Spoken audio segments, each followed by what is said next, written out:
Everyone, I hope you are doing well. Today we will talk about how to fix or how to solve the problem of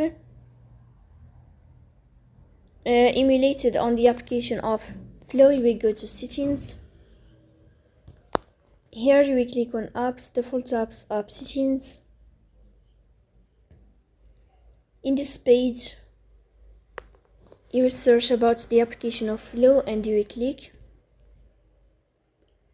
Here in this page of app info you will click on first stop and you will click OK. Then you will enter to the window of storage. Here you will click on clear cache. Then you will go to Play Store. You will search about the application of Flow. Here you will uninstall your app and you will install it again to fix that problem. So that's all. Don't forget to support